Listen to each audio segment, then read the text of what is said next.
साथियों, प्रेम सद्भाव की सच्ची बातों को समर्पित ज्ञानवंशी चैनल में आपका स्वागत है।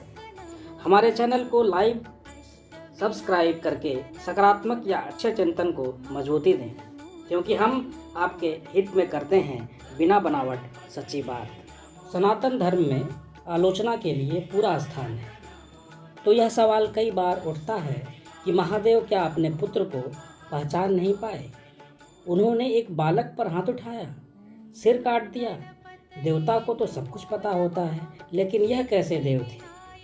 महादेव पर इस तरह के कई सवाल उठते रहते हैं कि उन्होंने भगवान गणेश का सिर क्यों काटा था। इसका उत्तर यह है कि भगवान को सब कुछ पता होता है, उनसे कुछ भी छिपा नहीं होता, लेकिन भगवान संसार को दिखाने के लिए लीला करते हैं। लीला का उद्देश्य जन कल्याण होता है, एक सही उदाहरण प्रस्तुत करना होता है।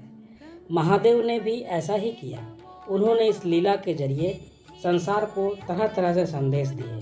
हालांकि एक दूसरी कथा भी है, एक चालीसा और है गणेश भगवान की, जिसमें यह आता है कि जो सिर कटा था गणेश भगवान का, उसके लिए शिव दोषी नहीं थे।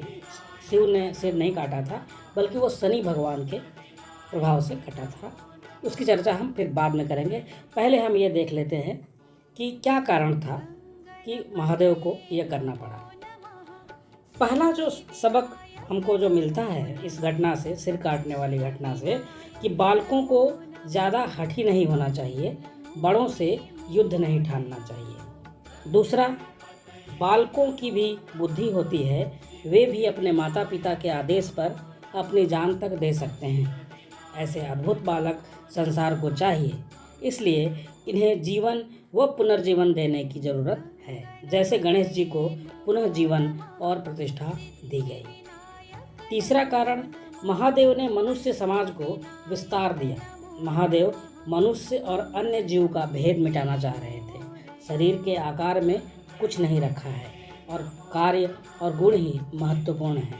उन्होंने अपने बालक के धड़ में हाथी का सिर जोड़ा, संदेश दिया कि अन्य जीव भी मनुष्य समाज का हिस्सा हैं, वे भी काम आ सकते हैं, उनसे भी पूरा प्रेम रखा जाए। महादेव स्वयं बैल पर विहार करने वाले, गले में सांप लपेटने वाले देव हैं।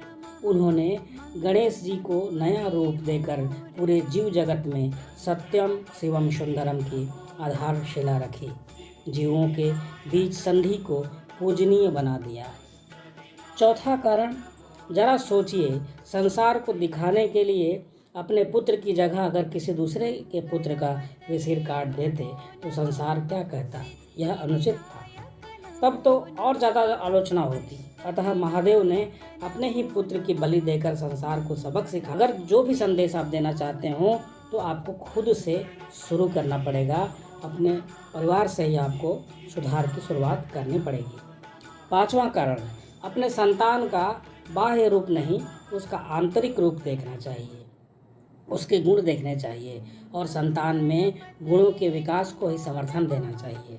पुत्र पुत्री छोटे नाटे, काले मोटे या बदसूरत हों, इससे कोई फर्क नहीं पड़ता, उनमें सद्गुण होने चाहिए। आज समाज को इसकी बड़ी ज़रूरत है। भगवान गणेश का सिर क्यों कटा था, इसको लेकर एक अलग कथा भी है, जो कि एक दूसरी जो चालीसा है उसमें इसका जिक्र आता है। जय जय गणपति गणराजू एक जो चालीसा है, जहाँ शुरुआत होती है उसकी, उसमें ये लाइन लिखी हुई है कि पड़त ही शनि दृगकोण प्रकाशा, बालक सिर उड़ गयो आकाशा, गिरजा गिरी विकल है धरणी, सो दुख दशा गयो नहीं बरणी। उसके बाद जो है एक और चालीसा हमको मिलती है जो हम लोग लगातार पढ़ते हैं। उसमें है कि तत्क्षण नहीं कछु शंभु बेचारियो, गही त्रिशूल भूल वस मारियो। तो ये दोनों तरह की चालीसा उपलब्ध है, जिस एक में जहाँ शिव भगवान गणेश का सिर काटते हैं, वहीं दूसरी तरफ शनि की वक्र दृष्टि पड़ने से गणेश का सिर धड़ से अलग हो जाता है। हमारे चैनल को लाइक सब्सक्राइब करना न भूलें। समाज में सकारात्मक या अच्छे चिंतन को बढ़ावा दें। हमेशा रहिए हमारे साथ बिना बनावट सच्ची बात।